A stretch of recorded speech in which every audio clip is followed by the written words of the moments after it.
I honestly just think it's just a matter of time until the Mets get a championship. No, It is, dude. It is. Listen. Times change, and people always justify what happens before greatness happens. Like, it was back then, they had the corona and stuff like that, and the city was turning the tide and whatnot.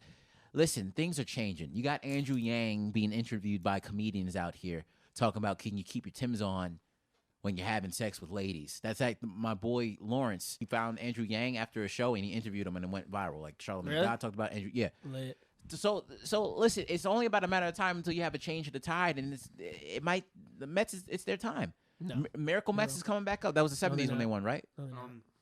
86, I believe. 86 with Darryl Strawberry. Yeah. Listen, you got 35 years in the bucket, dude. It's about time. You gonna hit something.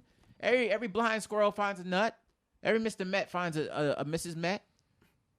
I don't know what Mrs. Met would look like, but I bet she'd be thick.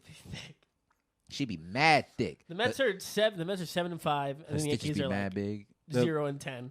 6-10, and 0-10. Yo, I'm not the type of brother to fret when another team in my state wins. I'm happy for the Mets. No, I am. The Mets are some ass. Are you really that dedicated of a fan that you don't want another team that's in your state to win? No, because Mets fans are the worst fans. That's why. I don't care. Mets fans are the worst fans. No, the worst fans are probably Dallas Cowboys fans because they're so dedicated no matter what.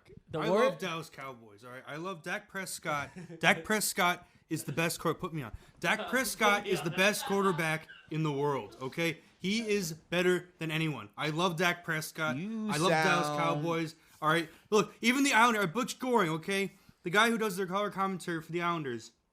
He was the big trade that led to the Islanders dynasty. 19 straight consecutive playoff victories, 4 cups, and he is a Dallas Cowboys fan. You know why? Because they're the best. Dak Prescott's the best. I don't care what anyone says. New York, stupid New York. Back to my point. You sound like you work for Campbell's Chunky Soup marketing, dude. Like, what's your problem? Where Chicken's the best. Chicken's the best. It's because last time you didn't let him talk about the Islanders. We did. I gave him like 3 minutes at the end. What are you talking about? I talked about the big trade. The big trade. Yeah. Same thing as here. Same amount of time I get as usual. I couldn't hear it over. He said some words. I heard them, and then I disregarded them immediately right after. But I heard them. That's what happens. Listen, bro. If the Mets are gonna win, good for the Mets. They're not gonna win. That's the whole point. This is the Mets fans' mentality. This is always what happens. Yeah. The Yankees start sucking. The Mets start doing well. Mets fans will go, yes, we're gonna win this season. We're gonna win the season.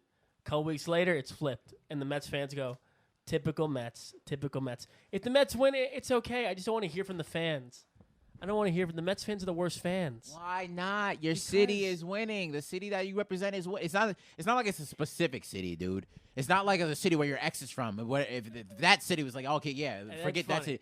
But like it's New York in general, son. No, Mets fans are the worst and annoying fans. Dallas Cowboys are, son. I'm talking about baseball. I'd rather take over Red Sox fans than over Mets fans because at least the Red Sox have a good argument. Mets fans don't have a good argument. They'll just keep saying. But you're exposed more to Mets fans, so obviously you wouldn't like them. But if you were in Boston and you heard that accent, you definitely want to jump off a building, dude. You would want to drown yourself in chowder, as they say. Son, Dunkin' Donuts. Like you don't want to hear that. But you're around Mets fans because you go to school with them. I mean, they're annoying. You're around them, and Mets are the best. Oh, we have Jacob deGrom. Oh yeah, look, you got the best pitcher in baseball. You haven't had a winning season. Yeah, all the Mets fans in my school were Jewish, so all I heard about was bat mitzvahs, bar mitzvahs, and David Wright coming back to the field, which he never did. Yeah. But he'll be back. That's the Mets. Yeah, he'll be back next season. That's all I heard. Like that's all it was, son. So like obviously I'm gonna get mad at that, but like yo, they're not the worst fans in the world, man. Like you said, Red Sox would probably be even bad because as of recent history, they had evidence that they were good. You know, and of the Ortiz days and the Pedroia days. But now that's long gone. So, when you harp on that one thing, it's a little annoying. But like in New York, it's like 1986. Yeah, they won the pennant. But you can't say that in New York now. It's 35 years ago. And obviously you had the Yankees overshining you, so you can't really say too much about that. But the Sox fans, since the rivalry, it's like, oh yeah, we beat you. FG to Rodriguez is a cheater. Why would he let go of J-Lo? That's some good rapping. All that can get really annoying, but the Mets fans are quiet. Like, oh yeah, I just love the Mets. And you're like, oh, shut up!